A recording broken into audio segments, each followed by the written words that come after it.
Bonjour, je pense qu'on va commencer. Euh, Premièrement, est-ce que vous m'entendez bien? Ah, ok, parfait. Euh, c'est ça, l'atelier de ce soir, ça va être un atelier de programmation pour sécurité informatique. Donc, dans le fond, le but, c'est d'apprendre la base pour écrire des scripts en Python pour pouvoir résoudre des challenges de sécurité informatique. Je commencerai avec une question. Simple. Pourquoi savoir programmer? C'est un peu banal comme question posée en informatique, parce que c'est quand même assez évident qu'il y a des bonnes raisons de savoir programmer, mais je sais pas si vous avez des raisons que vous voyez qui fait que c'est utile d'apprendre à programmer dans un certain langage, en général, dans la vie, pas nécessairement en sécurité informatique, mais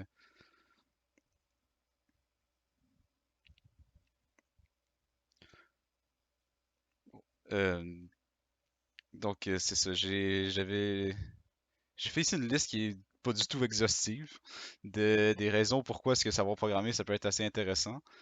Premièrement, c'est sûr que ça ouvre la porte à beaucoup de possibilités en informatique. Pas mal tous les domaines de l'informatique utilisent la programmation en général, ou d'une manière ou d'une autre en fait. C'est utile parce que ça nous apprend aussi à résoudre des problèmes. Par exemple, si vous avez un problème complexe à résoudre, le fait de savoir faire des algorithmes, c'est quand même une bonne façon de pouvoir réfléchir à résoudre des problèmes comme ça. Ouais, automatiser des process, c'est sûr que c'est toujours bien si... c'est sûr que écrire des programmes, c'est toujours une façon d'automatiser quoi que ce soit. En fait, c'est sûr que c'est vraiment utile. Euh, Parce qu'après le programme, quand il roule, ben, tout se fait automatiquement. C'est vrai que c'est une bonne raison. Bon, j'ai écrit ça paraît bien sur un CV. C'est sûr que de dire j'ai. C'est de dire sur son CV, ah, je connais tel langage, ça peut être assez utile. Surtout si c'est des langages qui sont utilisés par la compagnie quand on se recherche un emploi, par exemple. Puis aussi en sécurité informatique, c'est aussi utile parce que c'est utile c'est utile pour participer à des CTF. Ça demande souvent un peu de programmation. Ben, pas toujours, mais il y a beaucoup de challenges qui peuvent demander un peu de programmation. C'est ça, il y a beaucoup d'autres raisons aussi pour savoir programmer, là. Comme je dis, c'est vraiment pas exhaustif cette liste-là. La programmation en sécurité, pourquoi est-ce que en sécurité, on voudrait savoir écrire des scripts. C'est quoi l'utilité? Ben, dans le fond, premièrement, il y a des challenges dans les CTF qui sont des challenges de programmation en tant que tel. Donc, c'est toujours une bonne chose de savoir programmer pour pouvoir résoudre ces challenges-là, mais aussi d'autres types de challenges qui peuvent demander une certaine partie écrire des scripts pour pouvoir résoudre ces challenges-là. Par exemple, les challenges de Pond qu'on a vu la semaine passée, pour ceux qui étaient là. Euh, Ça demande souvent qu'on écrive un petit script en Python ou en tout cas, c'est toujours une bonne façon de procéder d'écrire un script en Python pour pouvoir justement automatiser notre résolution de problème ou tout pouvoir être plus efficace pour résoudre ces problèmes-là. Puis c'est aussi une bonne façon, les gens qui s'y connaissent un peu moins en sécurité, puis qui participent à des CTF puis qui veulent contribuer à leur équipe, si vous connaissez quand même des bases de programmation, c'est quand même une bonne façon euh, en, en aidant à résoudre les challenges de programmation ou en aidant à résoudre les autres challenges en écrivant des scripts. En fait, c'est toujours une bonne façon de contribuer à votre équipe. C'est toujours une bonne façon de pouvoir faire des points d'une manière ou d'une autre. Fait que c'est ça, c'est quand même bon pour les débutants aussi de savoir programmer. Euh, en général, le langage de programmation, pardon, qu'on utilise beaucoup en sécurité, en fait, c'est le Python. Parce que c'est un langage qui est quand même assez simple et assez facile à apprendre et assez efficace à utiliser en général. C'est un langage de programmation de haut niveau qui permet de faire de la programmation fonctionnelle et de la programmation orientée objet. Donc, il y a moyen de définir des classes pour pouvoir résoudre des problèmes ou peu importe. Comme vous pouvez voir dans l'exemple ici que j'ai fait qui fait pas grand-chose honnêtement, c'est ben, dans le fond, il y a du typage dynamique en Python. Fait, par exemple, ici, j'ai une variable que je vais écrire message égale this is a message. Euh, j'ai pas besoin de déclarer comme quoi message c'est une string. Python va, pendant l'exécution, dynamiquement, dans le fond, déterminer, ah ben ça, t'as mis une string dedans, donc cette variable-là devient une string. Donc, ça, c'est une des raisons aussi pourquoi Python est quand même, peut être quand même assez rapide pour écrire, parce que t'as pas besoin de mettre ces informations-là. La syntaxe est quand même vraiment simple. Comme vous pouvez voir, il n'y a pas d'accolade, il y a pas beaucoup de parenthèses ou quoi que ce soit. Tout l'indentation en Python est vraiment prise en compte. Fait que tout ce qui est, par exemple ici, tout ce qui est aligné ici va être dans le if ou dans le else. Puis tout ce qui est aligné ici va être dans le for. Fait que pas besoin de faire des blocs. Python va comprendre avec l'indentation les blocs qu'on veut faire. Euh, fait que c'est ça, c'est pour ça que c'est euh, assez utile pour écrire des scripts, c'est assez efficace parce que c'est vraiment simple à utiliser. Euh, c'est ça, si jamais vous n'avez pas installé Python, on va l'utiliser pas mal pour les challenges ce soir. Fait que ça, c'est la commande dans Linux pour pouvoir l'installer. Euh, ça installe Python et pip, qui est dans le fond qui permet d'installer des modules en Python. Euh, Par exemple, le module qu'on va utiliser ce soir, c'est PanTools, qui est une librairie qui a été faite spécialement pour euh, résoudre des problèmes de sécurité informatique en général, en fait.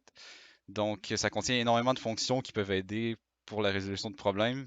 Ça permet de rendre vraiment cette résolution-là beaucoup plus efficace en utilisant ces fonctions-là.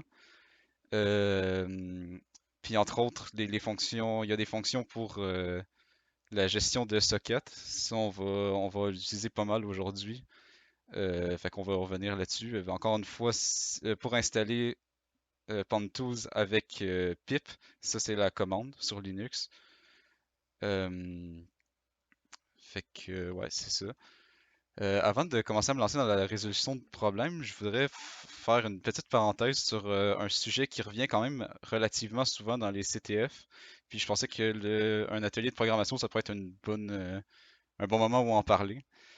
C'est les langages ésotériques. Dans le fond, la définition la plus simple que je pourrais donner d'un langage ésotérique, c'est un langage qui expérimente. Donc, en gros, c'est des langages qui ont une syntaxe quand même assez spéciale. Souvent, c'est soit fait dans le but de vraiment étudier la syntaxe et le design des langages de programmation, puis essayer des choses.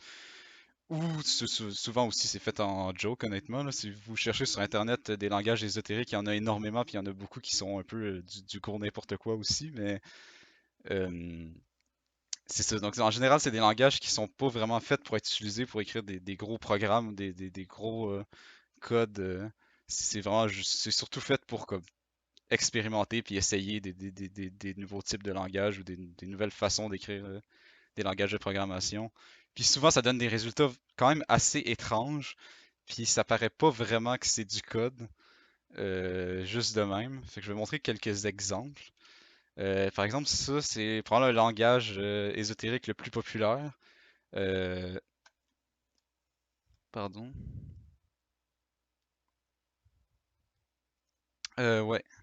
Fait que c'est ça, c'est le langage de ésotérique probablement le plus populaire. Ça s'appelle le brainfuck. Comme vous pouvez voir, c'est quand même assez spécial comme façon d'écrire du code. Juste de même, c'est dur à comprendre. Mais dans le fond, la logique est quand même relativement simple à ce langage-là. Ça part de c'est un tableau de mémoire et il y a il y a quelques commandes vraiment simples. Les flèches, ça sert à se déplacer de case en case dans le tableau. Les plus, c'est pour incrémenter. Les moins, c'est pour décrémenter. Puis les points, c'est pour afficher, si je me souviens bien, c'est pour afficher le contenu de la case en ce moment. Puis après ça, avec les crochets, comme ça, on peut faire des boucles, puis des conditions, puis tout ça. Fait qu'au final, on peut écrire un peu n'importe quoi comme programme. C'est juste assez complexe, disons. Puis il y a quelqu'un qui, à un moment donné, qui est arrivé en disant ça, ça écrit Hello World. Fait que, ouais, c'est ça. C'est juste de même, c'est. c'est pas trop évident, mais en général, c'est quand même un fonctionnement assez simple. Un autre langage que j'aime quand même bien, ça s'appelle le Shakespeare. Il y a, je sais pas si ça paraît bien sur Discord en ce moment, vu qu'il y a quand même beaucoup de texte, mais c'est dans le fond euh, un langage qui est fait pour que le code ait l'air d'une pièce de Shakespeare. Donc en gros, comme on peut voir en ce moment, il y a des personnages. Les personnages, c'est comme un peu des variables, puis les qualificatifs, ça permet de donner des valeurs aux personnages. Euh, Ensuite, les actes, les scènes, c'est un peu comme d'une certaine manière des fonctions ou comme on peut dire des espèces de tags qui nous permettent de se déplacer à un certain endroit dans le code. Après, les personnages vont interagir entre eux, puis c'est comme ça que les variables vont un peu interagir entre elles, justement, puis se donner des valeurs. Ensuite, il y a juste quelques commandes qui reviennent de temps en temps. Par exemple, Speak Your Mind qui permet. Par exemple, si Hamlet dit ça à Roméo, ben Roméo va afficher sa valeur dans la console, en gros. Donc, c'est un langage que je trouve quand même assez intéressant parce que c'est quand même quelque chose c'est quand même quelque chose de différent, disons, que les langages de programmation normales. J'avais déjà essayé d'écrire un code là-dedans, mais c'était un peu. C'était pas très évident, disons. Mais ouais, ça, c'est un autre exemple de langage assez intéressant par rapport à ça. Un autre exemple, c'est le white space. Vite de même, on dirait que j'ai oublié de mettre le code, mais ben, en fait, en réalité, c'est un peu ça parce que ma version PDF a comme enlevé le, le- le code, mais dans le fond, le white space, si je montre là sur mon Google Slide, il y avait, on peut voir que ici, oups, j'ai fait quelque chose ici. Ok. Il y a quelque chose en fait. Puis dans le fond, c'est du code qui contient seulement les caractères espace, tab et retour à la ligne. Ce qui fait que vite de même, il n'y a rien. Mais en fait, il y a du code qui peut vraiment être exécuté. Si je mets ça par exemple dans un interpréteur de whitespace, on voit que ça affiche Hello World. Euh, donc c'est ça, c'est la raison pourquoi je montre ces langages-là, c'est parce que c'est quand même assez, comme je disais, c'est assez fréquent quand même dans les compétitions de CTF qu'on voit des trucs qui utilisent des langages ésotériques comme ça. Par exemple, il y a 2 ans, j'avais participé à une compétition il y avait un challenge qui avait, dans le fond, ça menait sur une page blanche. Puis évidemment, c'est du code en white space. Mais pour quelqu'un qui connaît pas vraiment le white space, ça a l'air juste d'une page blanche. Fait que quelqu'un va essayer, par exemple, de juste checker le code source ou essayer de trouver des indices à quelque part. Mais quelqu'un qui connaît le whitespace, ben, il voit ça, il se dit, ah ben, je vais juste mettre ça dans un interpréteur de whitespace, puis rouler le code. Puis finalement, ça donne que le code, il faisait juste print le flag directement. Fait que c'était des points au final assez gratuits pour quelqu'un qui connaît ça. Fait que c'est pour ça que je voulais montrer ça, c'est que ça peut être quand même assez utile. Euh, Ah ouais, puis ça, au Nortec, il y avait aussi un challenge de Shakespeare. Qui avait l'air assez intéressant. Je l'avais pas checké plus que ça.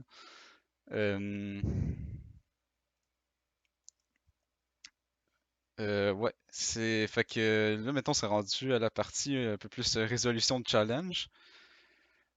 Pour commencer, je vais parler d'un truc qui va être utilisé dans pas mal tous les challenges ce soir, qui est les sockets.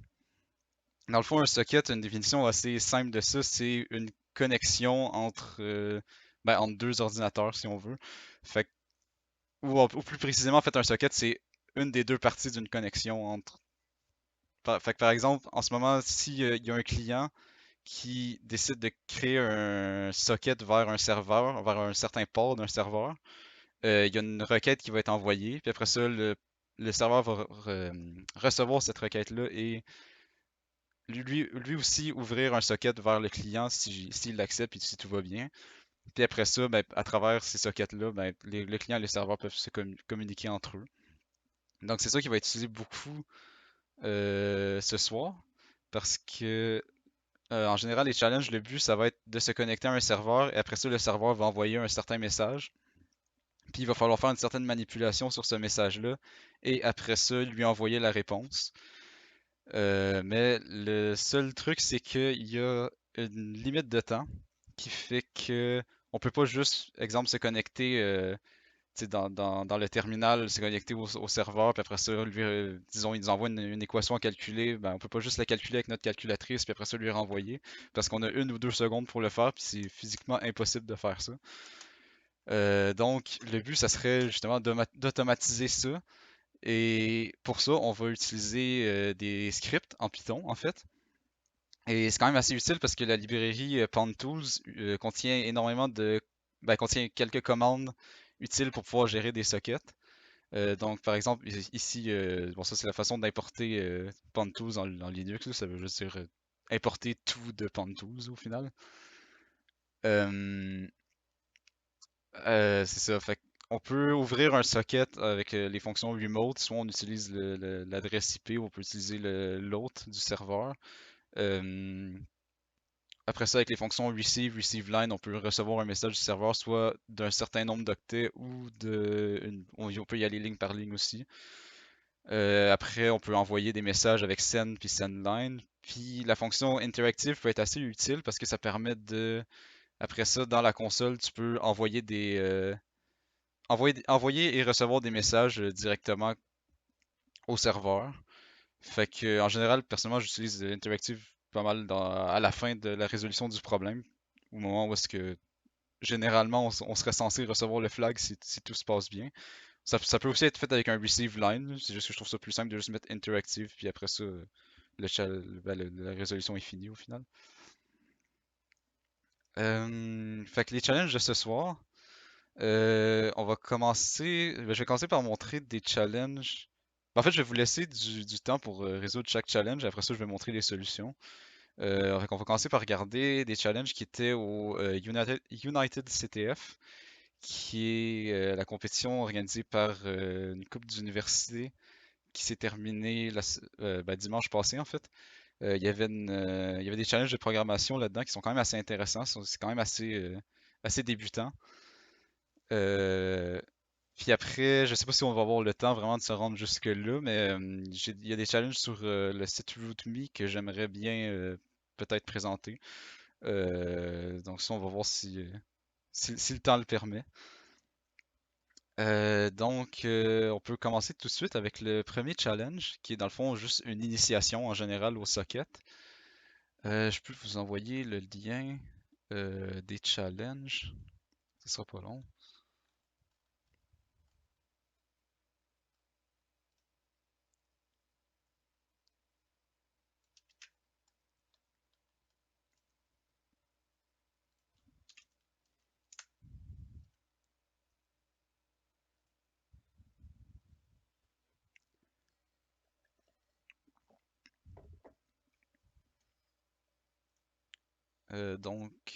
Ouais.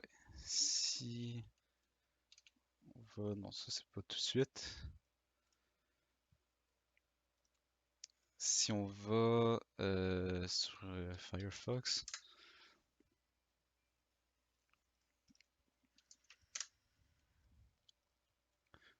dans le fond, les challenges vont se trouver ici.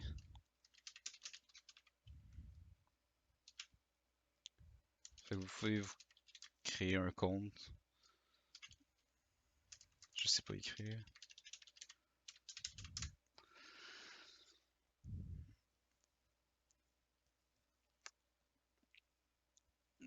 Ouais, le premier challenge va regarder ce soir, c'est initiation au socket. Euh, Donc au final, le challenge est quand même assez simple. Ce qui se passe, c'est que faut qu'on se connecte avec un socket au serveur. Ensuite, le serveur va renvoyer un certain message. Puis le but, c'est tout simplement de renvoyer ce message-là au serveur directement sans faire aucune manipulation. Donc, par exemple, on peut regarder ce qui se passe si on fait. Je sais pas si ça va marcher en fait, parce qu'il y a Ok, non, ça va. Fait que c'est ça, si on fait avec la commande netcat, on peut se connecter au serveur. Dans le fond, il va envoyer un nom comme ça, puis il faut qu'on soit assez rapide pour lui renvoyer. Là, évidemment, bon, déjà, je l'ai mal renvoyé, mais Aussi, c'est ça, on a 1 seconde pour le faire. Donc, justement, le but, ça va être d'écrire un script en Python pour ça. Euh, Fait que ouais, je pense que je vais laisser quelques minutes pour regarder ce problème-là, puis aussi pour ceux qui n'ont pas Python puis PanTools pour pouvoir installer tout, puis ensuite de ça, on va regarder ça. Dans le fond, les fonctions que j'ai données ici sont quand même assez utiles pour résoudre ce problème-là. Fait que c'est ça, je vais laisser quelques minutes, puis je vous reviens après. Ok, bah, je pense que je vais montrer dans le fond la solution pour le premier challenge. C'est quand même assez simple. Euh, Fait que dans le fond, ouais, si je fais ça, challenge 1, mettre un terminal. Fait que dans le fond, bon, première chose, il faut importer PanTools, avec la commande que j'avais montré tantôt. Ensuite, ce qu'on veut faire, c'est ouvrir un socket vers le serveur. Donc, on pourrait dire socket égale.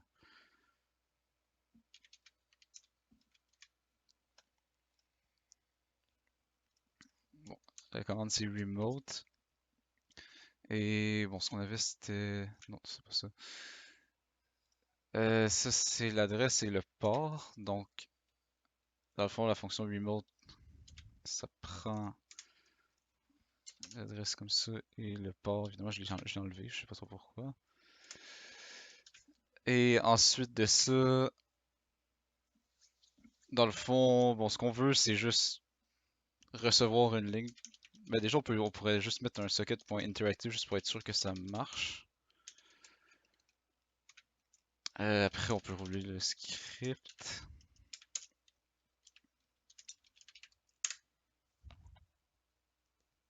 Ok, fait que ça a marché, on a reçu le message.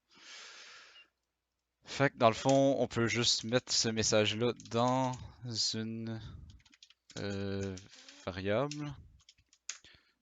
Et après, tout ce qu'on veut faire, c'est le renvoyer au serveur. Ouais. J'imagine à la limite, on aurait pu le faire directement en une ligne.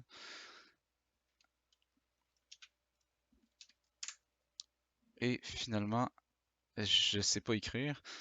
Euh, Excusez-moi. Et finalement, on obtient le flag. Donc, c'est ça, c'est quand même assez simple, c'est juste 4 lignes. Ensuite, bon, si on peut le submit. Donc, le prochain. Je sais pas s'il y a des questions par rapport à ce que je viens de faire, en général.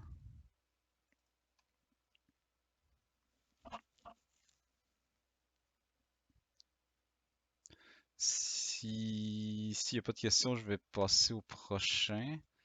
Donc, dans le fond, dans le prochain challenge, on va utiliser du JSON, qui est JavaScript Object Notation, qui est dans le fond ça. Donc, dans le fond, c'est une façon de représenter des objets. Euh, Puis en général, c'est fait pour être quand même facilement lisible. Fait qu'on peut donner des attributs à des objets, puis après ça, on peut mettre d'autres objets en, en attributs de même. Puis c'est ça.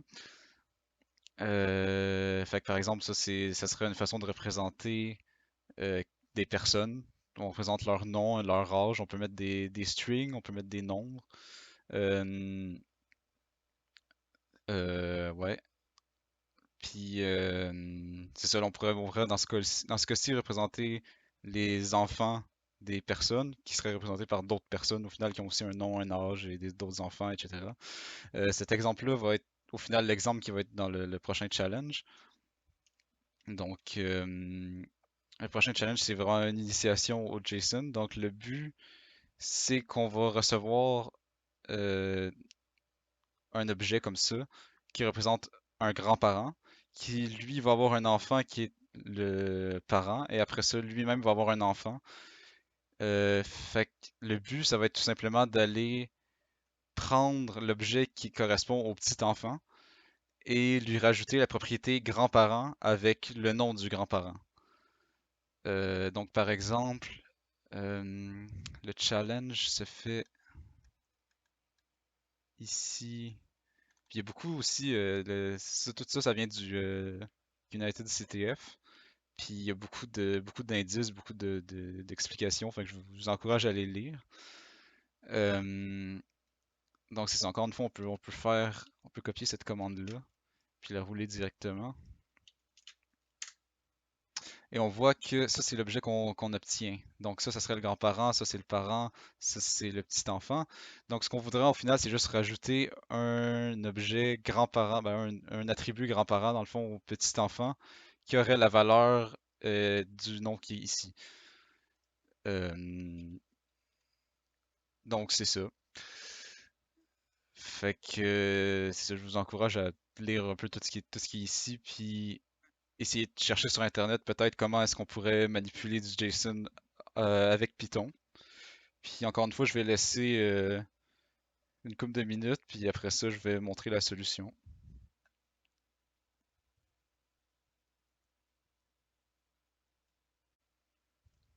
Donc ouais, on peut pas mal utiliser cette librairie-là pour s'aider à régler le problème.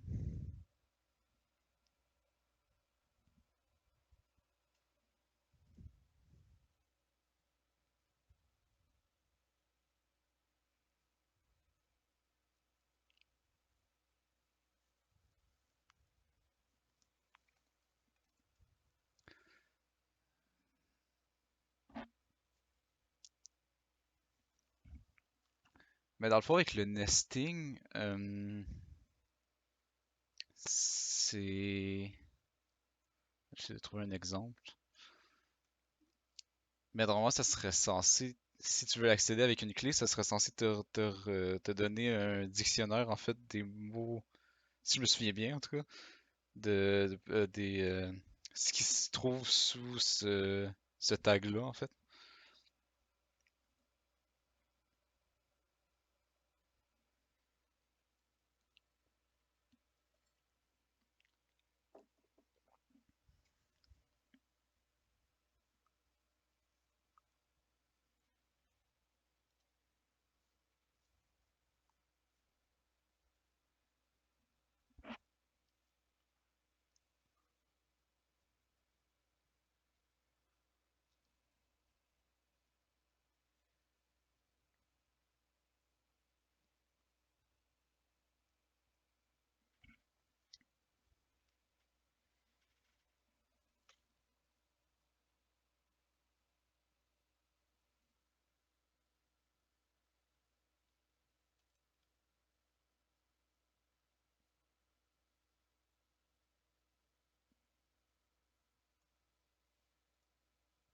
Ouais, c'est ça, faut toujours passer par... si on veut... euh,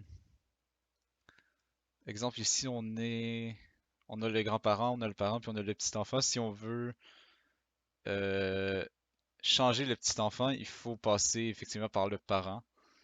Donc, il faudra passer par le child du grand-parent et après ça par le child du parent pour pouvoir obtenir le petit-enfant.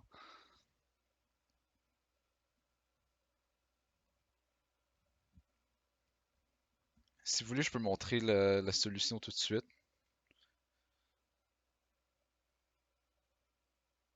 À moins que vous préférez que je laisse encore un peu de temps.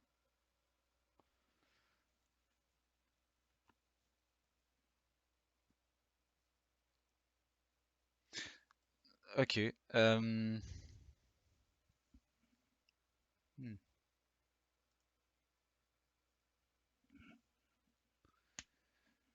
Ok, ouais, je pourrais juste montrer le principe de comment accéder au petit enfant ou comment accéder mettons en JSON, comment accéder à un objet en général. Euh, je vais faire ici challenge 2.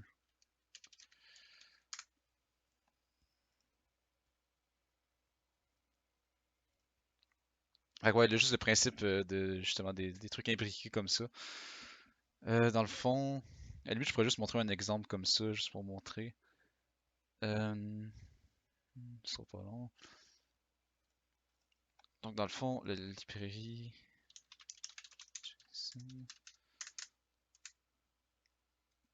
Fait que avec JSON, il y a la fonction loads qui permet d'obtenir des objets avec à partir d'une string qui correspond à un JSON en fait. Donc si par exemple on a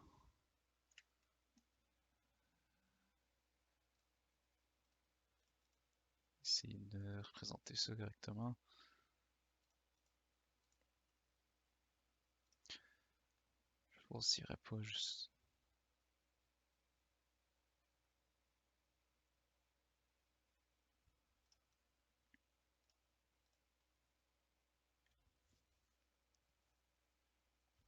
Ouais, je pourrais créer un fichier JSON effectivement. Fait que c'est juste whatever. Puis juste faire un exemple comme ça.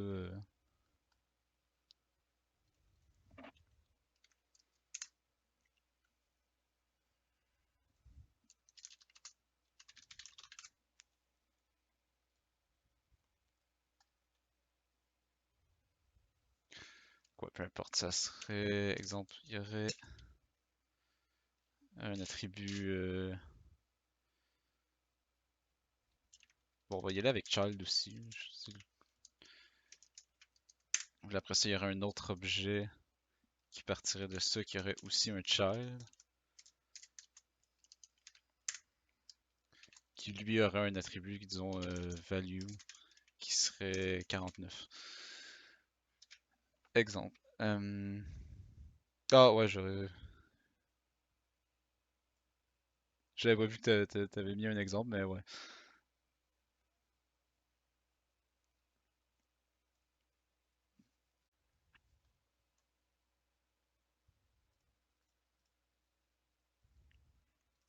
Ok, excusez-moi. Donc ouais, ce qu'on pourrait faire, c'est ouvrir. J'imagine on pourrait ouvrir le fichier qui est exemple.json. Puis là, je pense, si je me souviens bien, c'est la fonction load qui peut prendre un fichier comme ça. Ça, j'imagine on veut l'ouvrir en lecture.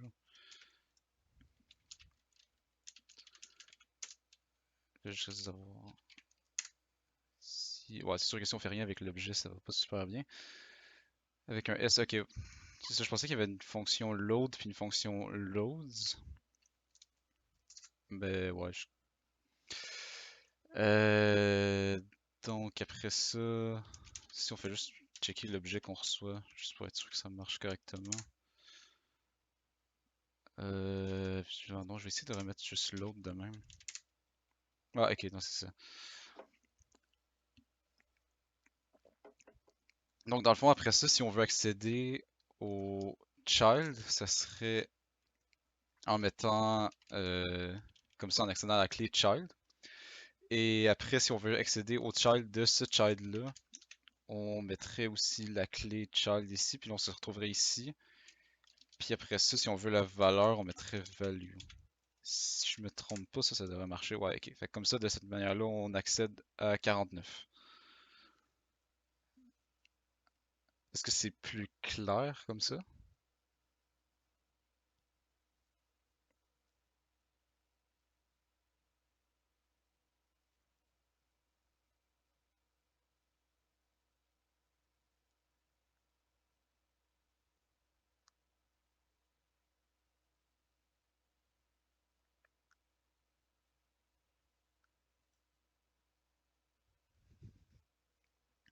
Est-ce qu'il y a quelqu'un qui a encore de la difficulté à comprendre le JSON? Est-ce qu'il y a quelqu'un qui a réussi le problème, peut-être?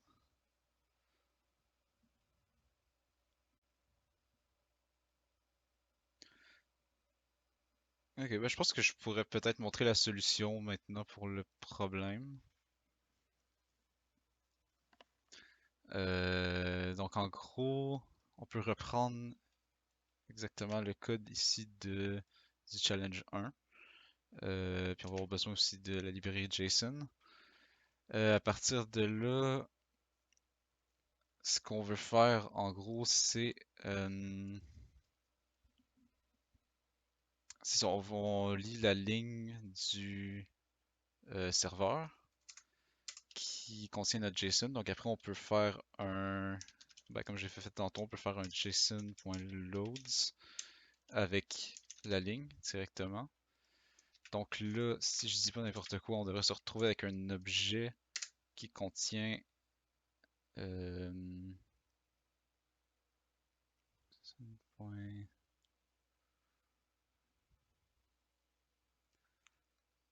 ouais, ok, je pense que ça devrait être probablement comme ça. Non, ça donne n'importe quoi. Excusez-moi. Ah non, ok, je fais n'importe quoi en fait. Euh, j'ai oublié de changer le port, qui est 3199. Là, ça devrait marcher. Ouais, je voulais print l'objet en fait. Juste voir si l'objet est bien lu.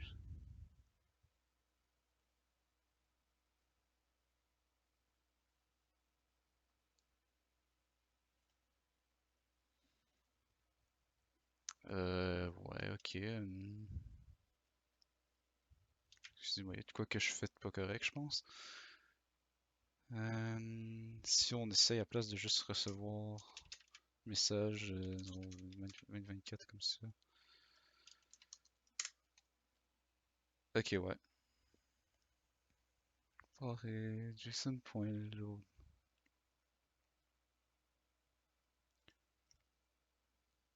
Ouais, bah comme ça avec load ça marchait.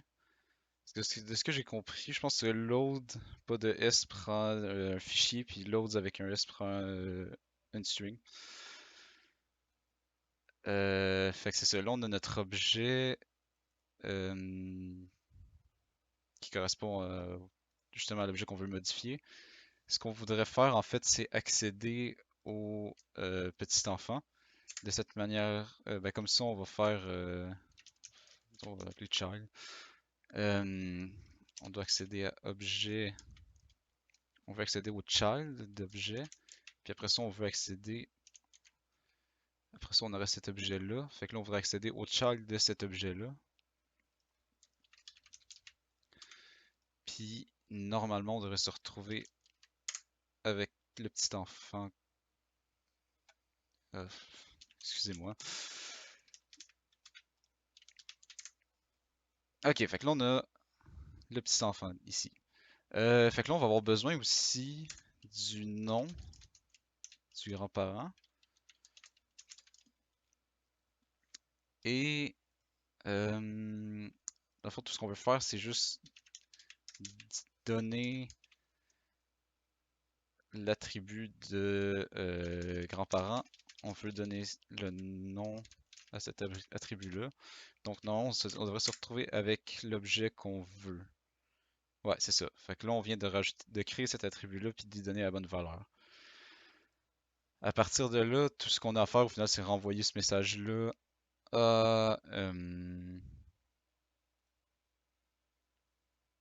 au serveur en fait. Fait que ce qu'on peut faire, c'est que là, maintenant, vu qu'on a en fait, on fait un socket.sendLine.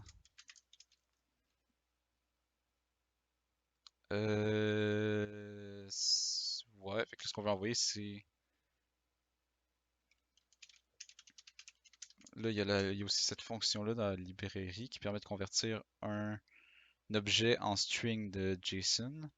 Fait qu'on peut mettre ici le petit enfant. Puis normalement, on devrait obtenir notre flag. Est-ce qu'il y a des questions par rapport à ce challenge-là?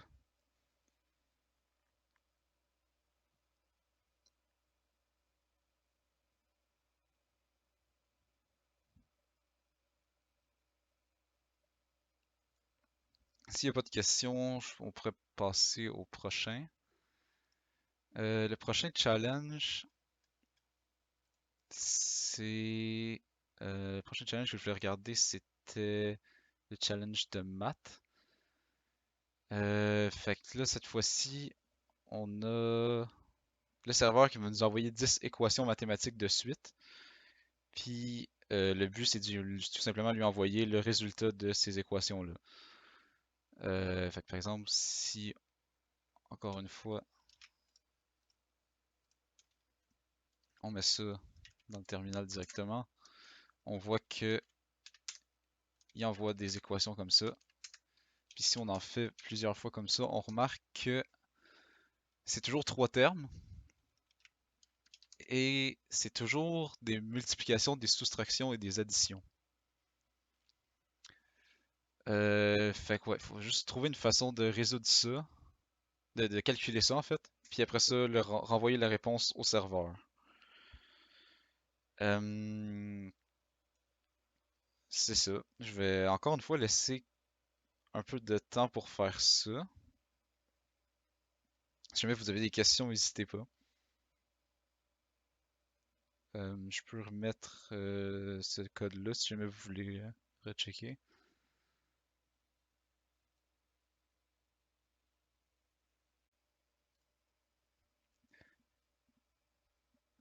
Est-ce que vous avez des idées sur comment résoudre le problème?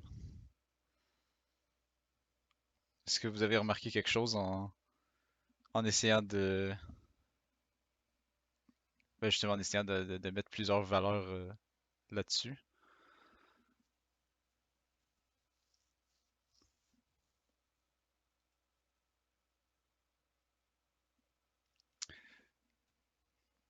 Parce que justement on peut essayer, juste pour voir. Dans le fond, si je génère, si on voit que là, en ce moment, la valeur de base, c'était 55 846. Si j'envoie un autre hash, on va voir que là, c'est 3421. Oups, excusez-moi. Je vais essayer un autre. 17 832. Donc, on voit que c'est toujours des chiffres. Ben, c'est toujours des nombres. Il n'y a jamais de mots ou de quoi que ce soit.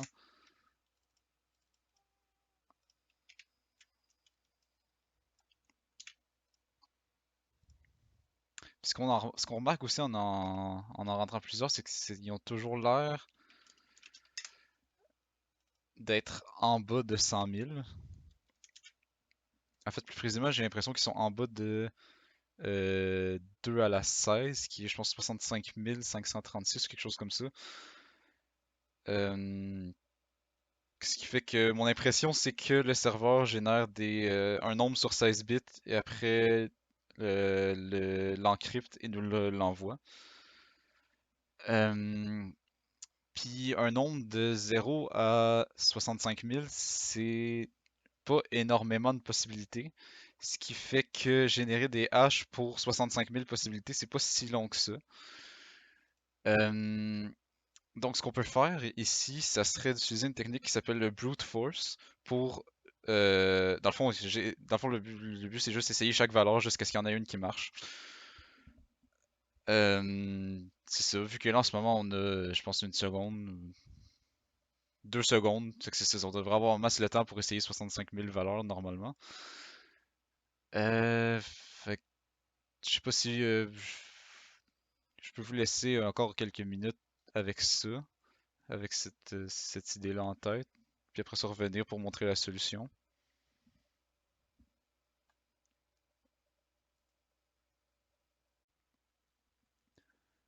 Est-ce que ça avance quand même? Si vous voulez, je peux montrer la solution.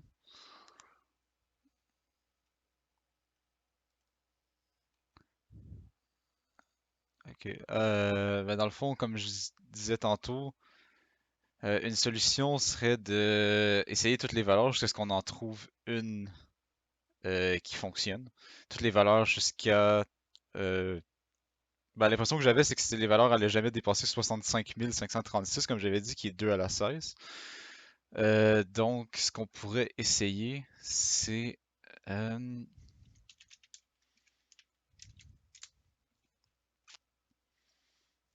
Fait que là, on peut copier le code du troisième. Comme ça, on a notre boucle for. Donc, ce qu'on veut faire... Ah ouais, c'est ça aussi. On sait que c'est du SHA-1. Donc, on aurait besoin d'une façon de pouvoir calculer un hash de SHA-1 en Python. Donc, ça, on peut juste chercher sur Internet, puis on devrait trouver quelque chose assez rapidement. On voit qu'il y a hlib.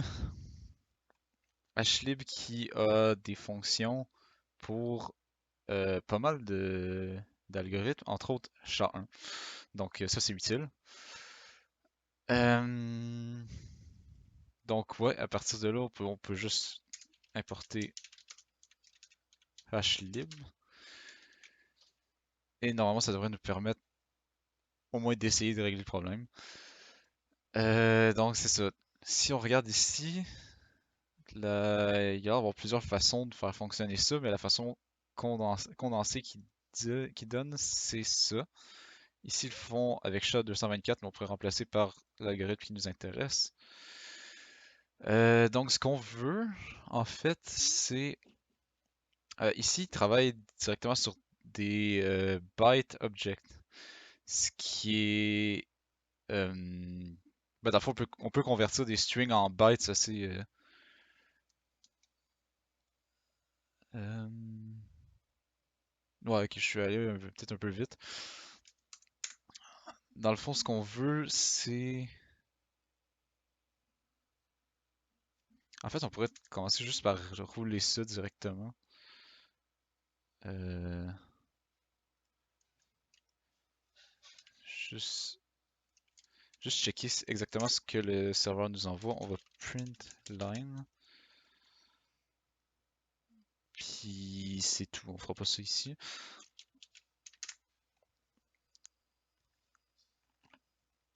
Donc c'est ça, il nous envoie... non, attends, j'ai pas fait la bonne chose. Excusez-moi. Ok, voilà, il nous envoie ça. Qui est... non, encore une fois, je suis pas sur le bon port. Excusez-moi. Le port pour celui-là, c'est 3196.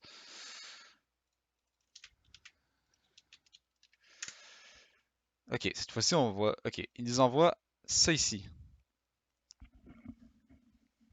Euh, donc, ce qu'on peut faire, c'est essayer d'obtenir directement le string qui correspond à ça. Fait que ce qu'on pourrait faire, ça serait, disons, on va appeler ça h.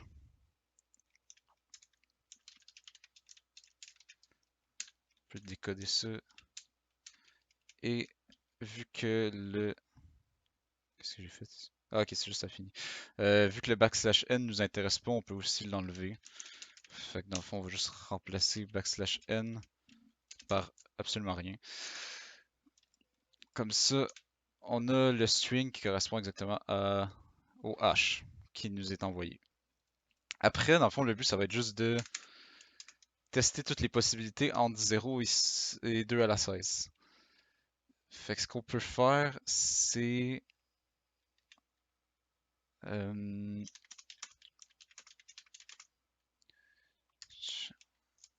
à la 16, comme ça on va avoir une valeur de x qui varie entre 0 et 2 à la 16. Et ensuite, c'est là qu'on va utiliser la fonction de hlib. Donc ici, on peut calculer...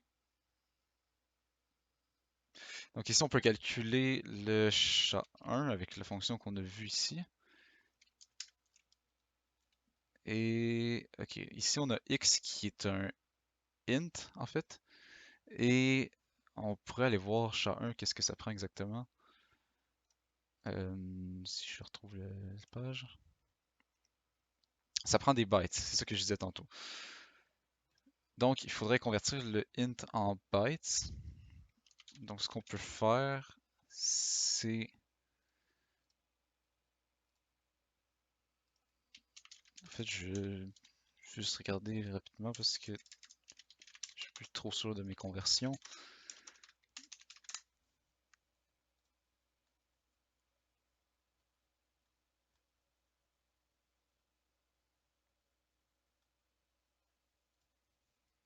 Excusez-moi.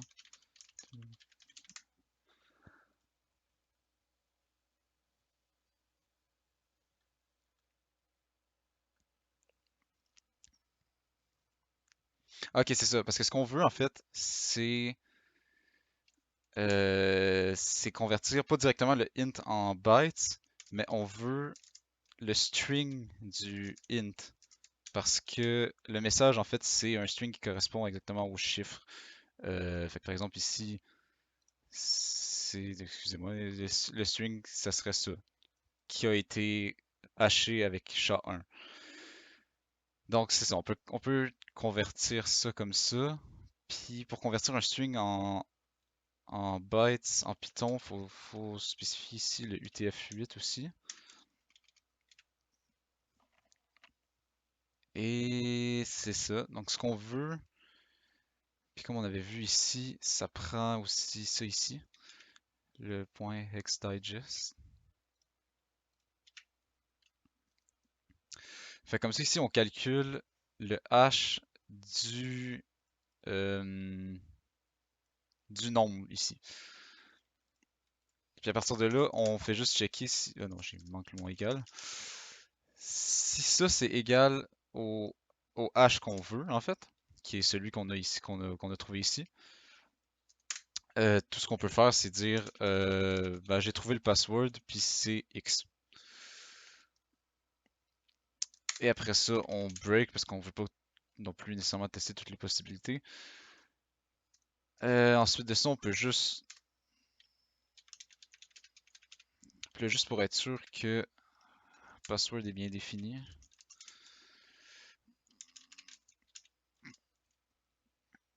Fait que ce qu'on veut faire, c'est juste envoyer le password en string au serveur pour dire ah ben j'ai trouvé le password, c'était ce nombre-là. Normalement, je pense que ça devrait marcher.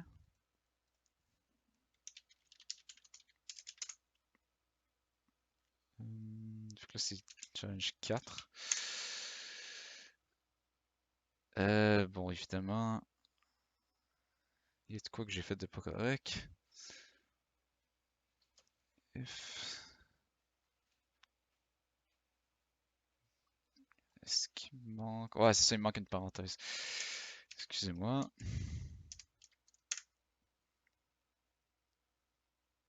Et finalement, on obtient le flag. Donc, dans le fond, le but là-dedans, c'était vraiment juste de tester. On sait que c'est un nombre, on sait que ça a une certaine limite, donc on fait juste tester tous les nombres jusqu'à ce qu'on trouve celui qui correspond au hash qu'on a reçu. Puis après ça, on le renvoie au serveur, puis on fait ça 10 fois. Et on finit par résoudre notre problème qui était de briser 10 hash de suite.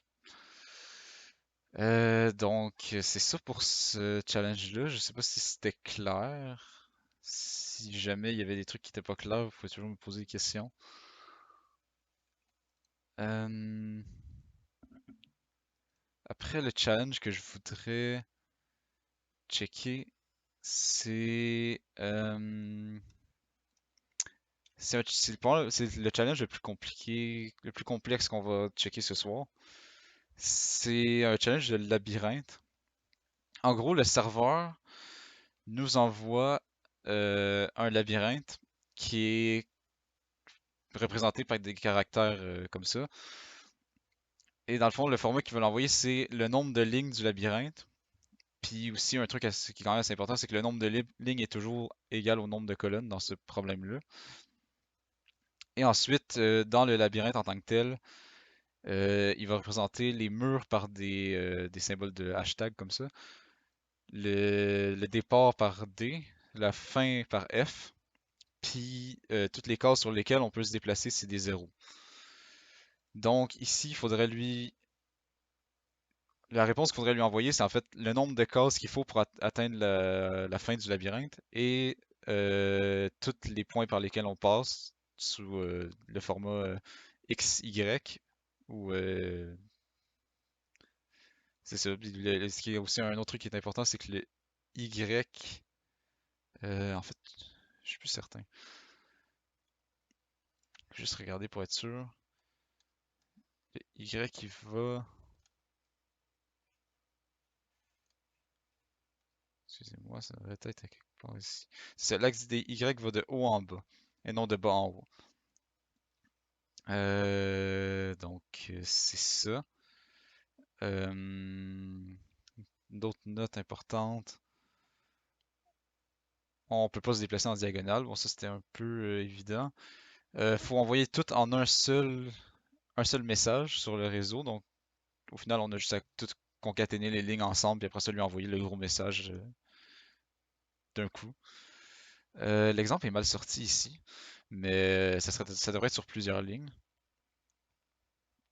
Fait que c'est ça, par exemple, dans l'exemple qu'il y a ici, ça nous a pris 7 cases pour se rendre à la fin, puis on est parti du point 1, 0, puis après ça, on a parcouru tous ces points-là pour se rendre au point 4, 3. Il faut toujours inclure le début et la fin dans la réponse. Donc c'est ça, encore une fois, il y a pas mal de façons de résoudre ce problème-là. Ici, il propose euh, l'algorithme A-star, qui est justement pour régler ce genre de problème-là. Euh, Puis c'est ça, c'est un algorithme qui va nous trouver le point le plus court, le chemin le plus court pour se déplacer d'un point à un autre point. Là, évidemment, on a un seul chemin en fait possible pour se rendre. Fait qu'il faudrait juste trouver un algorithme pour réussir à trouver ce chemin-là. Donc, comme je vous dis, ça peut être assez complexe comme problème. Souvent, on aurait besoin d'une structure de données pour se représenter le labyrinthe en tant que tel pour dire, ah, cette case-là, on peut aller dessus, cette case-là, on peut pas. Ouais, l'exemple de labyrinthe aussi est mal sorti, on dirait. Est-ce qu'il y a autre chose d'important? Ça, c'est toujours carré, comme j'ai dit. Puis il y a toujours des murs sur les quatre côtés du labyrinthe. Fait que ouais, c'est ça, il y a beaucoup de façons de faire, il y a beaucoup d'indices qui sont donnés ici sur une façon qu'on pourrait résoudre le problème. Euh, donc, ouais, je pourrais laisser un certain temps aussi pour essayer de résoudre ça. Euh, Fait que ouais, je vais revenir dans quelques temps.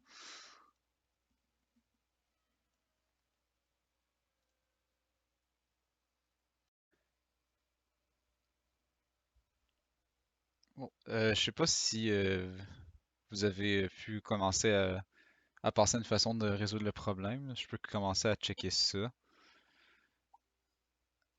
Euh, Fait que dans le fond, ce qu'on veut, premièrement, on voudrait lire le labyrinthe puis être capable de se le représenter, par exemple avec une structure de données, comme j'ai dit tantôt. Fait que ça, on va dire challenge 5.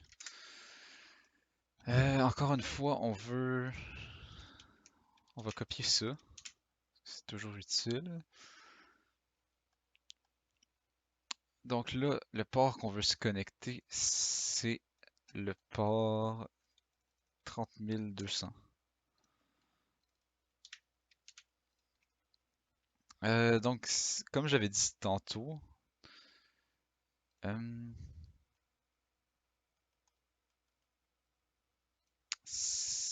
excusez-moi.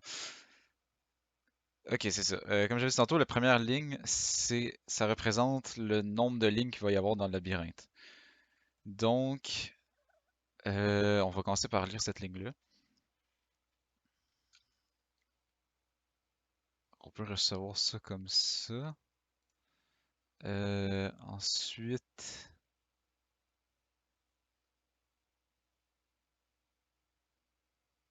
à la fin, on pourrait mettre dans une variable qui va s'appeler, je sais pas, lines. Puis ça, on voudrait convertir ça en int. Comme ça, on aura une variable qui contient le nombre de lignes qu'il y a dans le labyrinthe. Ensuite de ça, ce qu'on veut faire, c'est lire le labyrinthe en tant que tel. Donc, ce qu'on va faire, c'est, on va appeler ça maze. On peut déclarer une structure de données qui va contenir absolument rien pour l'instant. Euh, et ensuite, on veut lire in range. Fait que là, ce qu'on veut, c'est lire chaque ligne dans la pour le labyrinthe en fait. Donc on va avoir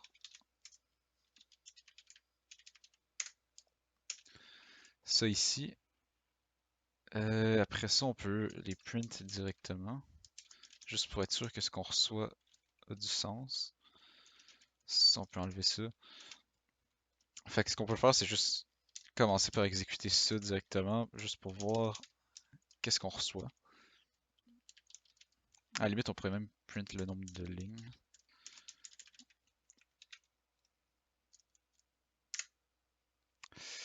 Il manque 2 points ici.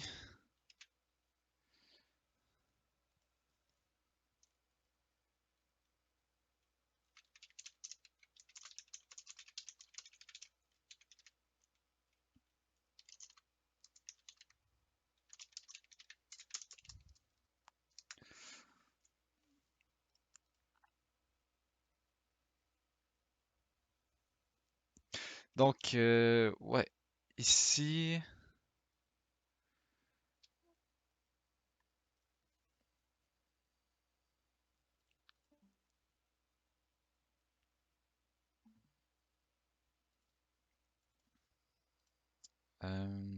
ah oui, c'est ça, j'étais rendu à faire ça ici. Ok, on reçoit le labyrinthe. Ça, c'est bien. On le reçoit encore une fois dans un objet de bytes. Fait que ce qu'on pourrait faire, c'est juste le convertir en string. Ça va être plus facile à manipuler après.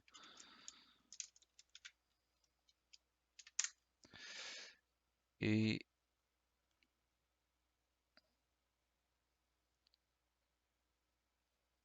non, c'est pas ce que je voulais faire en fait. Pour convertir, c'est avec des codes UTF-8. Si je dis pas n'importe quoi. Ouais, sauf que là on a le backslash n, encore une fois. Fait qu'on peut faire ce que j'avais fait tantôt.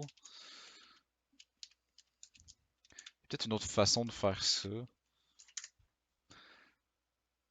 De toute façon, ça marche quand même assez bien. Fait que là, on a le labyrinthe. Fait que ce qu'on voudrait, c'est le représenter dans une structure de données, en fait. La structure de données que je ferais personnellement, ça serait tout simplement représenter est-ce que c'est un mur ou non. Fait que ce qu'on pourrait faire, c'est tout simplement un tableau en 2 dimensions qui contient pour cette ligne-là, cette colonne-là, est-ce que c'est un mur?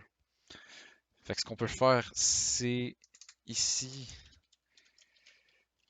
on va lire ligne par ligne. Et on va mettre, par exemple, ici, ça va être le tableau qui correspond à cette ligne-là. Est-ce que c'est des murs? Bon, évidemment, la ligne que je viens de pointer, c'est juste des murs, mais...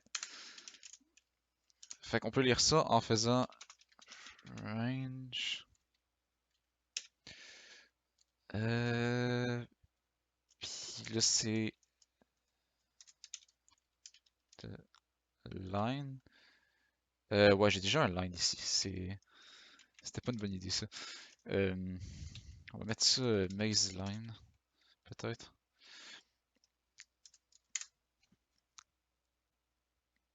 Donc là, ce qu'on peut faire, c'est... En fait, non. On peut faire ça mieux que ça.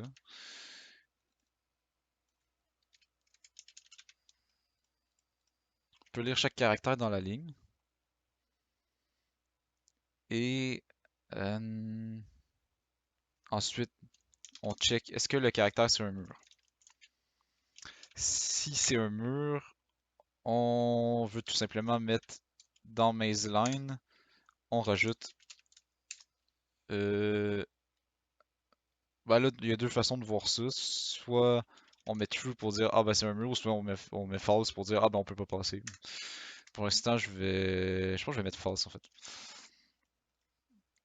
Pour dire ce qui est à true, ça veut dire on peut passer dessus, ce qui est à false, ça veut dire on peut pas. Donc si c'est n'importe quel autre caractère, ce qu'on veut faire c'est mazeline.append.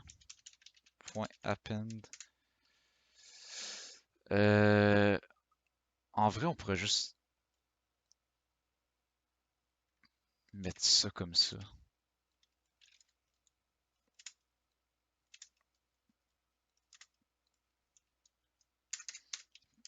Là, juste pour être sûr que je fais pas n'importe quoi, je vais print mazeline pour voir ce que ça donne.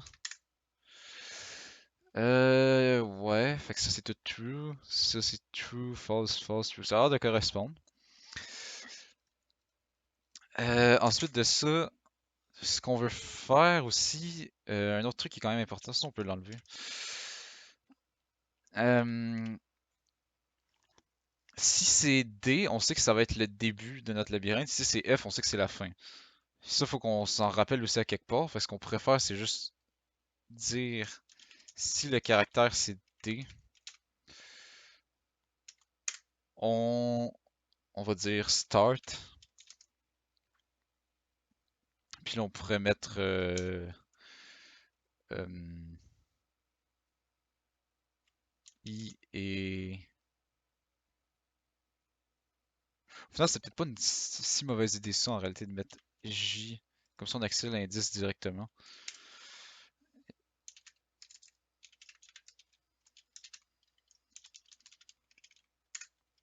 Puis ici, on mettrait C égale line J. Fait comme ça, on a IJ. Ça, c'est un peu plus clair. Donc là, on sait que le start serait à la ligne I à la colonne J. L'autre cas qu'on veut prendre en compte, c'est F.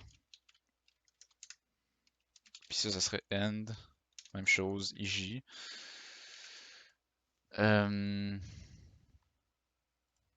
là, juste checker si start end marche correctement.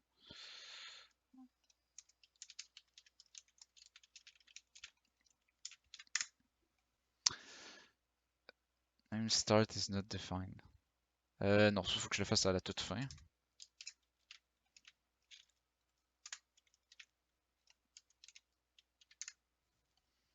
Start c'est 1,8. 1,8, ça a l'air d'être ça. End c'est 1,1. Donc ça c'est bien, c'est parfait. Maintenant on a notre ligne du labyrinthe. Pour bien représenter notre structure de données, tout ce qu'on va faire c'est tout simplement ajouter notre ligne dans le maze ici. Qu'on va mettre .append. Puis on met la ligne au complet. Comme ça, on va se retrouver avec une structure de données qui correspond à est-ce que pour chaque case, est-ce que c'est on peut passer ou non. Encore une fois, je l'ai pas mis à bonne place. Ça devrait être correct. Fait que là, tout ce qui reste, maintenant qu'on a notre labyrinthe correctement représenté, ça serait de trouver le chemin pour se rendre du début jusqu'à la fin. Pour faire ça, l'algorithme qui proposait dans le dans la description du challenge, c'est l'algorithme A-star. Fait qu'on pourrait regarder ça, c'est quoi? A-star. Bon, A-star.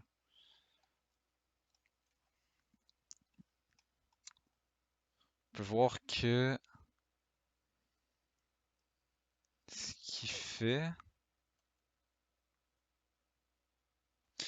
En fait, pour être même plus efficace, on va rechercher ça en Python directement.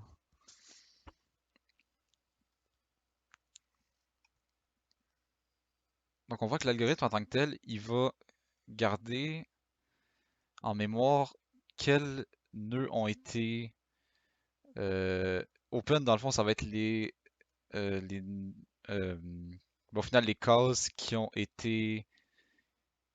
être à checker, puis closed, ça va être celles qu'on a déjà checkées. Donc, de cette façon-là, ce qu'on fait, c'est que si on se représente ça ici, au début, on ajoute cette case-là dans Open. Après, on check quelles cases sont disponibles autour de ça. Il y a celle-là ici, on la rajoute dans Open. Après ça, on met elle dans Close parce qu'on a fini avec. Ensuite, on est rendu ici, fait que là, on regarde celles qui sont disponibles. Celle-là, on la met dans Open. Puis elle, elle va devenir Closed. Après ça, il y a ces deux-là disponibles, donc on met les deux dans Open, etc. jusqu'à ce qu'on se rende jusqu'à la fin. Puis rendu à la fin, ben, on peut juste checker c'est quoi le chemin qu'on a fait pour se rendre jusque-là. Fait que la façon qui est faite ici, puis la façon que je vais faire aussi de mon côté, c'est de créer une classe Node qui correspond à une case dans le labyrinthe, qui nous permet de tout simplement de dire, ben, de garder en mémoire en fait, l'utilité c'est surtout de garder en mémoire le parent de ce nœud-là, comme ça, en gardant en mémoire les parents, on peut si disons on dit que lui, son parent c'est lui son parent c'est lui, ben, on peut retracer jusqu'au début un coup qu'on arrive à la fin de façon assez facile, juste en prenant les références comme ça. Donc on va définir une classe qui s'appelle Node, qui va être vraiment très simple. Elle va juste avoir un constructeur en gros. Puis c'est vraiment juste pour garder en mémoire la position du nœud en tant que tel et le parent. Donc ça, bon, init c'est un constructeur en Python, puis self, ben, c'est comme this. Fait que c'est ça, tout ce qu'on peut faire, c'est juste dire, ah, si je veux construire avec une position un parent, ben self.position, ça va être égal à la position, puis même chose avec le parent. Après ça, ce qu'on peut faire maintenant, c'est start et end, on peut les représenter maintenant comme des nœuds, comme des nodes, qui vont pour l'instant avoir une position qui va correspondre à IJ.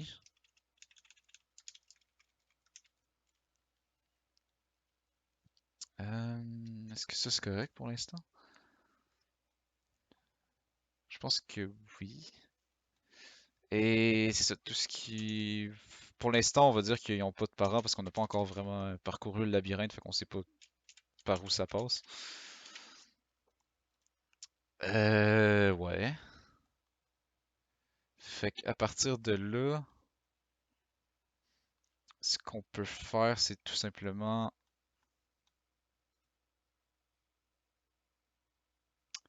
Après ça, il faut juste appliquer l'algorithme en gros. Donc c'est ça, on va créer open et close pour voir, juste pour garder en mémoire quel nœud il va falloir visiter. Je suis pas sûr que ce soit tant une bonne idée d'appeler ça de même. Je pense pas que ça va vraiment poser problème.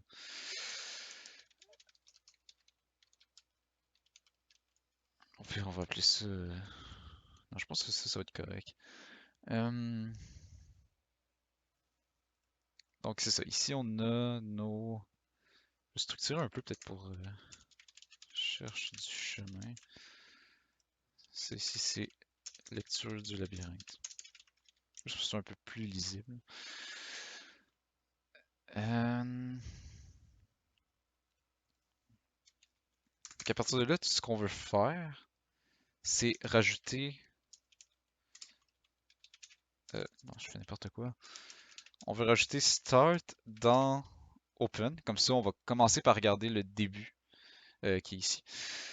Et après, on va juste parcourir notre labyrinthe à partir de là pour finir par trouver le chemin.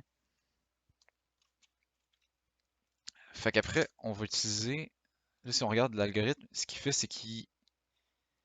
Tant que open a des valeurs, il le parcourt.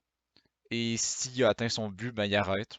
Puis il va juste aller checker les parents pour voir quel chemin il a pris, puis il retourne ce chemin-là. Sinon, ben c'est ça, tout ce qu'il fait, c'est parcourir checker les enfants au final du nœud qui est en ce moment pour aller voir les nœuds qui sont disponibles à partir du nœud qu'on check en ce moment. Fait qu'on va faire quelque chose de quand même similaire. On va, tant que open a des valeurs, on va prendre la dernière valeur dans open. .pop 0. Non, en fait, on va prendre la première valeur dans open. En prenant pour acquis que la première valeur, c'est la valeur la plus proche qu'on peut aller checker. Fait que si on... attends, je vais remontrer ça. Si on parcourt notre labyrinthe, puis à chaque fois qu'on parcourt, on rajoute les cases dans notre tableau, on peut assumer que en parcourant notre structure qui va contenir tous les nœuds open, en parcourant cette liste-là à partir du premier élément tout le temps, on garantit en fait qu'on va toujours avoir le chemin le plus court pour se rendre jusqu'au F. Au final, je pense pas que j'explique ça, mais en réalité, je pense pas que c'est vraiment si grave que ça parce que dans le labyrinthe, je pense qu'il y a toujours juste un chemin pour se rendre du début jusqu'à la fin. Fait qu'au final, c'est pas si grave que ça. Mais bon, fait que c'est ça. On va commencer par prendre la valeur dans la liste open et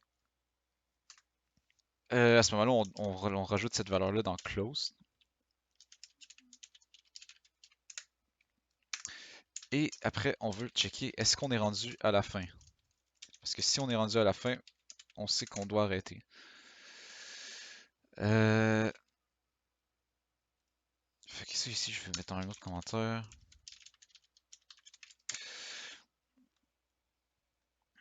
Euh, Fait que là, maintenant, on aurait besoin du chemin que ça a pris pour se rendre jusque-là.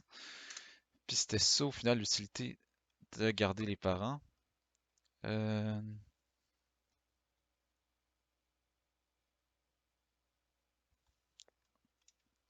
Donc là, on peut checker while node.position start.position. Et ici, tout ce qu'on fait, c'est rajouter la valeur dans le path. Et après ça, aller regarder le parent de ce nœud-là. Donc comme ça, de cette façon-là, on parcourt notre labyrinthe, disons, de la fin jusqu'au début et on ajoute chaque case que ça a pris pour se rendre dans le path. Et après ça, on peut se servir de ça pour envoyer le message au serveur. Euh, donc ça, c'est ça. Pour l'instant, je pense que je vais juste mettre print path et break à ce moment-là parce qu'on sait qu'on a fini. Si on n'est pas rendu à la fin, ce qu'on va faire, c'est parcourir tous les voisins de ce nœud-là. Moi, la façon que je fais, que je trouve ça assez simple, c'est juste de définir euh, en gros ça, c'est les possibilités qu'on a pour se déplacer à partir du nœud courant. C'est-à-dire euh, on peut se déplacer soit de 0 en X moins 1 en Y, soit de 0 en X, 1 en Y, etc. On sait qu'on peut toujours se déplacer juste de 1 en X ou en Y à la fois parce qu'il n'y a pas de diagonale. Et après, pour chacune de ces valeurs-là, ce qu'on veut faire, c'est checker est-ce que c'est un mur. Le, la case qui correspond à ce voisin-là, en fait. Donc, ce qu'on va faire, c'est checker dans notre, euh, dans notre maze qu'on avait créé tantôt. Position.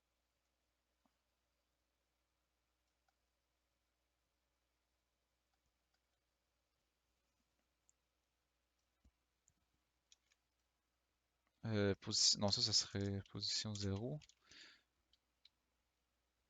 plus n0. Fait que là, ce qu'on va faire, c'est prendre ça, c'est la valeur en x du voisin, puis la valeur en y, c'est la même chose, mais avec 1. Donc, de cette façon-là, on va checker. Désolé.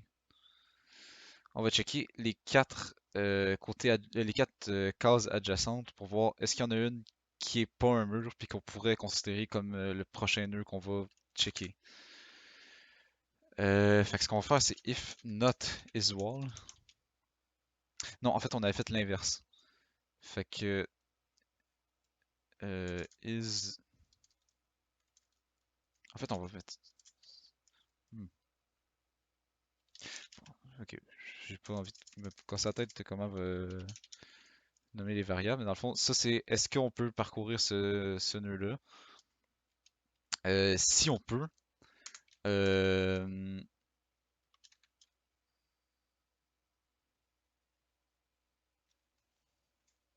en fait, comment je.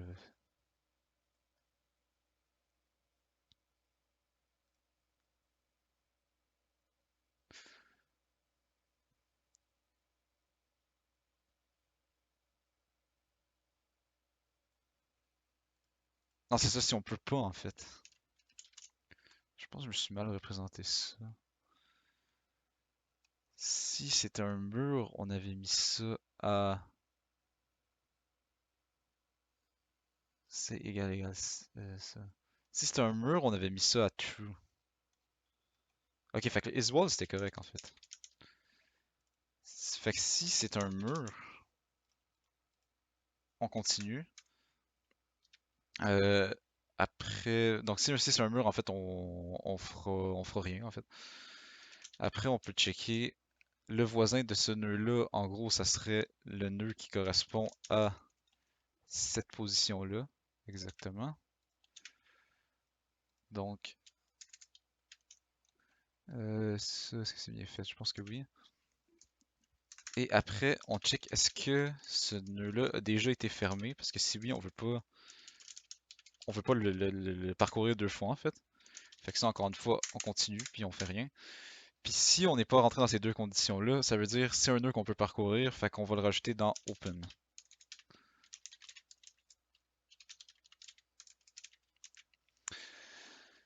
Ok, fait que ça devrait théoriquement marcher si j'ai pas fait n'importe quoi pour trouver le chemin. J'ai pas mis deux points ici, évidemment. Ok, ici on a une erreur. Int object is not subscribed.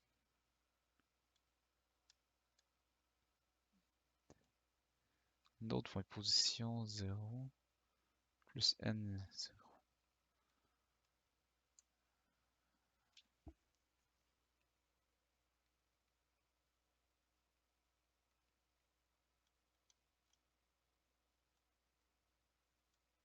Ah, excusez-moi, je sais pas trop ce que j'ai.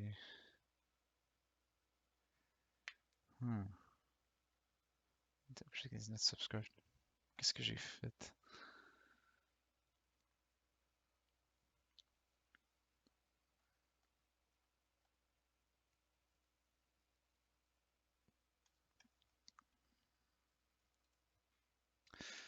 Ça, on dirait que ça marche juste pas. Est-ce qu'il y a du quoi que j'ai eu mal? Non, ça a l'air correct. Maze, c'était bien comme ça qu'on l'avait appelé. Ouais. On a mis les lignes. Regardez si Maze est correct. Puis ça, on va enlever ça. Juste pour voir ce qui se passe. Maze a l'air bien fait. Ok. Hmm.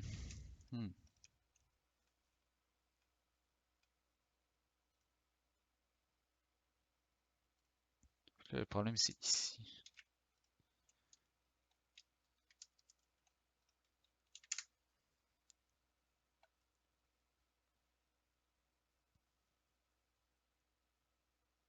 maze node.position 0 plus n0. Le n0, ça devrait être ça.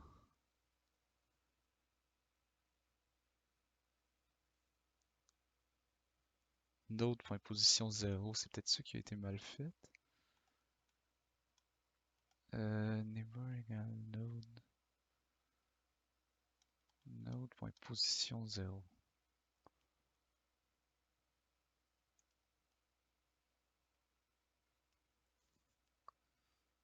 Si j'ai mis IJ,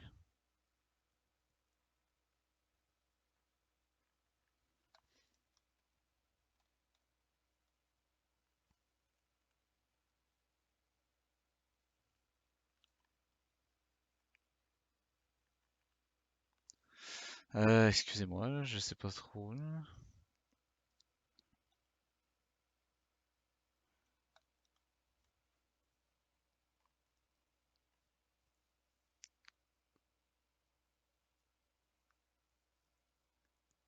Start N. Est-ce que c'est Start et N qui fonctionnent pas?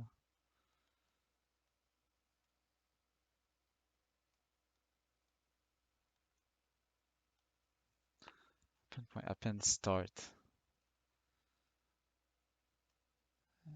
Start node IJ.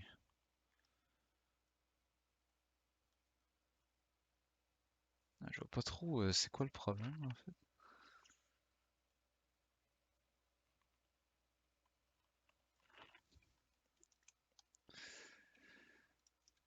Ok, on va y aller étape par étape. Ça, est-ce que ça marche?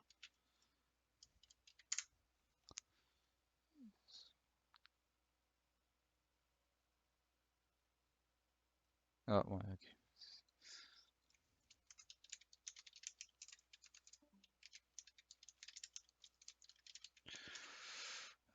C'est true comme ça. Juste regarder. Ok, ça c'est correct. Mais pourquoi est-ce que après.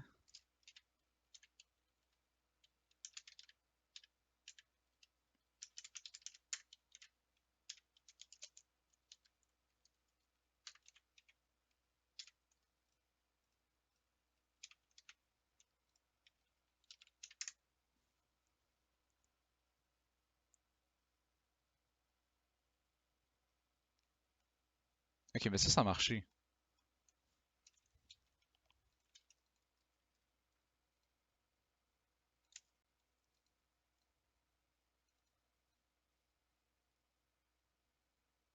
Ok, mais c'est la même chose. Je pense qu'il y a quelque chose que je vois pas en ce moment. Euh...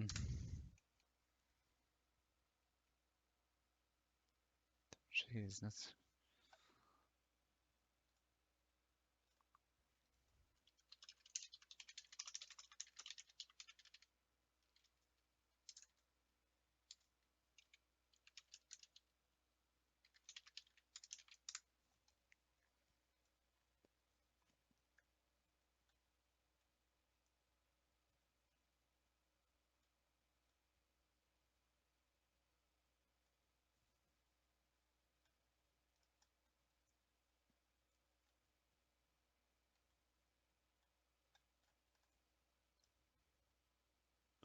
peut-être la conversion dans isWall qu'il n'aime pas.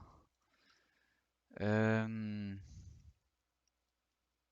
hmm. Je vois pas quelle conversion il y aurait.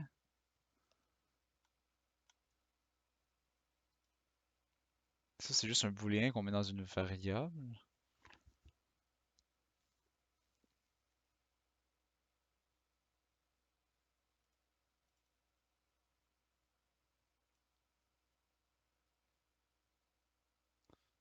Si on...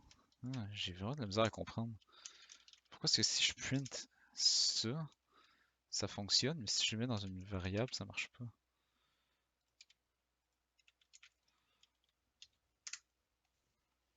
Non, ici ça marche pas plus. Ok, fait qu'il y a quelque chose que j'ai mal fait. Puis on dirait que je l'avais bien fait quand que j'avais fait ça ici.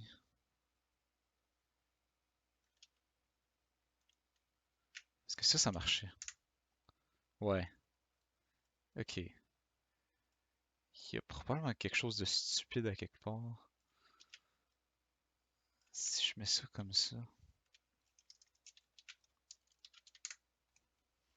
Non, ça, il aime pas ça. Ok.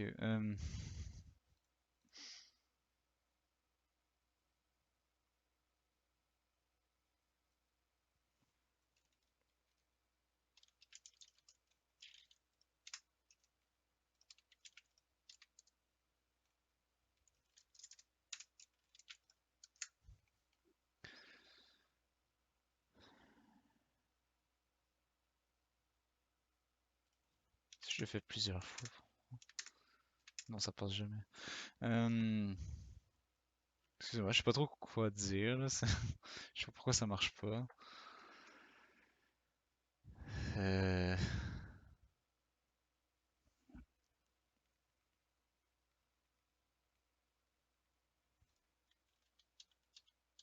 Je vois pas le print. Print comme ça, il marche. Est-ce qu'il y a une différence?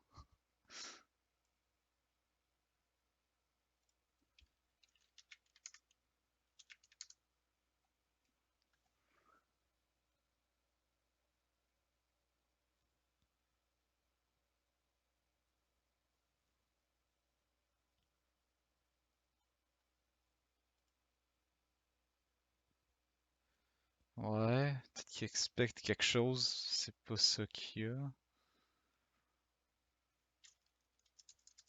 Ah,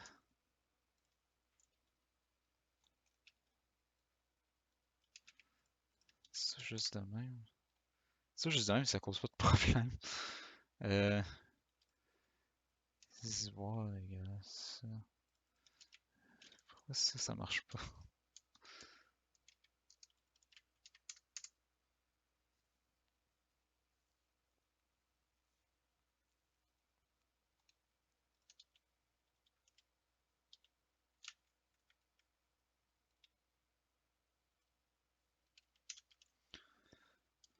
Je commence à faire un peu n'importe quoi. Non, évidemment, c'est les caméras pas ça. Ouais, je sais vraiment pas quoi dire, honnêtement, là, c'est... Il y a de quoi que je comprends pas en ce moment. 0, moins 1, 0, 1, moins 1, 0, 1, 0. C'est correct? Est-ce qu'il me manque quelque chose?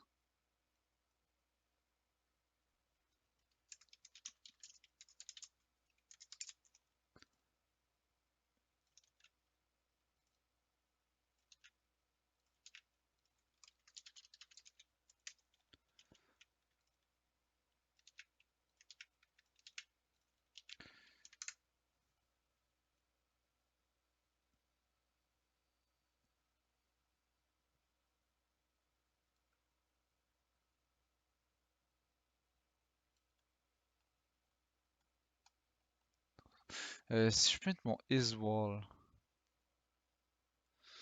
Ouais. Le seul truc, c'est que dès que je mets isWall égale à ça marche pas, fait que je peux pas vraiment le print. Je m'excuse, je voulais pas que ce problème-là s'éternise à ce point-là.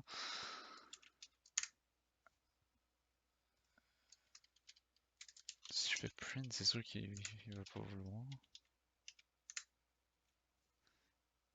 Int object.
Ouais, honnêtement, je sais pas.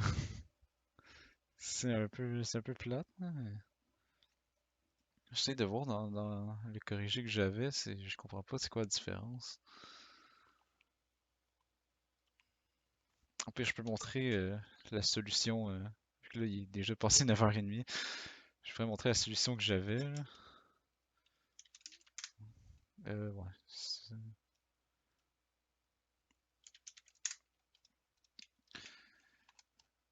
Dans le fond, c'était exactement ça le principe. C'était de... ouais, j'avais ma classe Node. Après, c'est ça. Si le caractère c'était ce symbole-là, je mettais false à ce moment-là. Apparemment, je pense que je faisais l'inverse, mais les deux, ça peut marcher. Après ça, si... Après ça, je prenais le start, le end. Après ça, ouais, exactement. Je faisais open, close. Après ça, je prenais les valeurs dans la node. Ici, si c'était le end, ben après ça, j'allais chercher tous les parents pour savoir c'était quoi le chemin. Et après, j'envoyais le message au serveur en disant, en commençant par, euh, en commençant par la longueur du path. Puis après ça, pour chaque ligne, je mettais la position du parent, en fait. Fait que, comme ça, on reconstruisait ce message-là. Puis après ça, je l'envoyais vers le serveur directement. Puis pour le reste, c'est la même chose. J'ai mon neighbors ici qui a l'air pareil, je pense. Ouais, c'est la même chose. Puis après, ce que je faisais, c'est que je faisais isWall. Après ça, ouais, je pense que j'avais inversé mes X et mes Y, là, fait que c'est pour ça que je commence par 1, parce que je m'en vais à 0, mais théoriquement, ça devrait revenir au même. Peut-être que c'est ça le problème. Ce serait stupide, mais...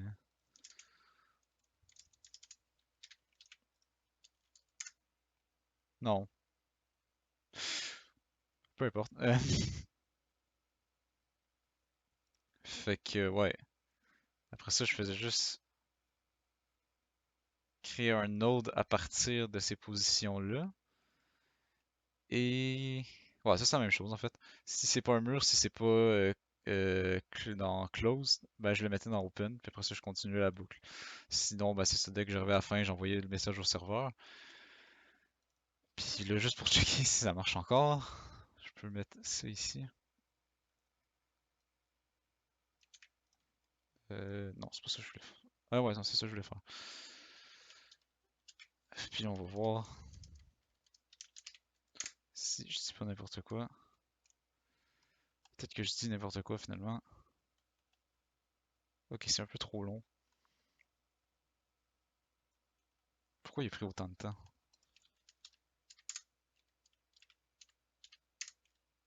Ok, je sais pas ce qui s'est passé, mais on voit que ça marche. Fait que ouais, l'idée était là.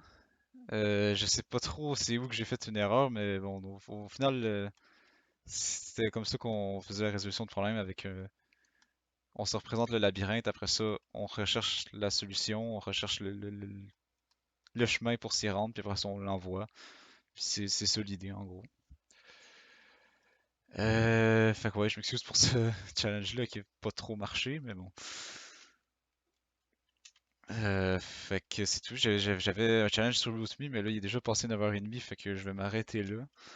Mais je vous recommande quand même d'aller le checker si vous étiez intéressé par les challenges qu'il y a eu à soir. Il y a pas mal sur le site Root.me, il y a pas mal de challenges. Il y a pas mal de challenges de programmation, mais il y a aussi pas mal d'autres types de challenges si jamais vous êtes intéressé par d'autres parties de la sécurité. Puis c'est ça, ça va être tout pour moi. Fait que si jamais vous avez des questions, vous pouvez toujours me les poser. Sinon, à partir de la semaine prochaine, il y a des ateliers professionnels, ça fait que c'est pour tout le mois d'octobre. Ça devrait être intéressant si vous voulez assister. Puis c'est ça, ça va être tout. Merci d'avoir été là. J'espère que vous avez appris des choses.